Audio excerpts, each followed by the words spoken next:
इथे फक्त दागिने नाही तर पिढ्यानपिढ्यांचा विश्वास मिळतो. परंपरेची झळाळी आणि विश्वासाची खात्री. कैलास अडगावकर ज्वेलर्स, दत्त मंदिर बस स्टॉप, नाशिक रोड.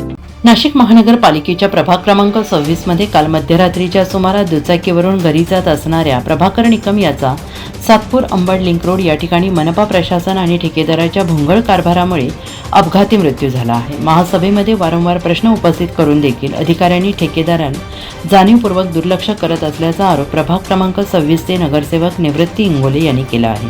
आज या संपूर्ण घटनेचा निषेध नोंदवत नाशिक महानगरपालिकेचे आयुक्त मनीषा खत्री यांच्या कार्यालयासमोर आंदोलन केले.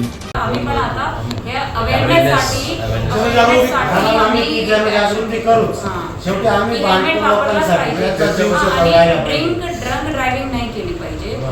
ते पण एक खूप गरजेचं आहे. आता ह्या केसमध्ये आपल्याला ते कळून जाईल की कुणाची तशी ते पण एक विषय आहे की कोणी काय स्थितीत होतं.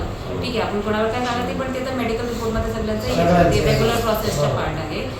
तर हे दोन गोष्टीवर तुम्ही करा आणि जे तुम्ही आम्हाला ॲक्शन घ्यायला सांगता ते आम्ही घेऊ.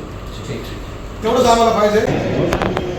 काल रात्री प्रभाकर निकम या व्यावसायिकाचा ठेकेदाराच्या आणि प्रशासनाच्या चुकीमुळे मृत्यू झाला आहे. त्या संदर्भात आज आम्ही आयुक्तांची भेट घेतली.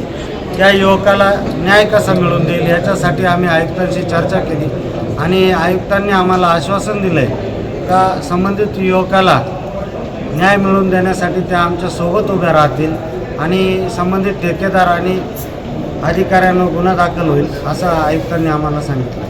यावेळी मनपा आयुक्त निवृत्ती इंगोले यांच्याशी चर्चा केली आहे. दरम्यान चर्चेप्रसंगी नाशिकचे उपमहापौर विलास शिंदे, शिवसेनेचे गटनेते अजय बोरस्ते, प्रभाग क्रमांक 26 चे नगरसेवक निवृत्ती इंगोले, प्रभाग 27 चे नगरसेवक नितीन दातीर हे उपस्थित होते. NCN न्यूजसाठी सचिन दिवटे, नवीन नाशिक.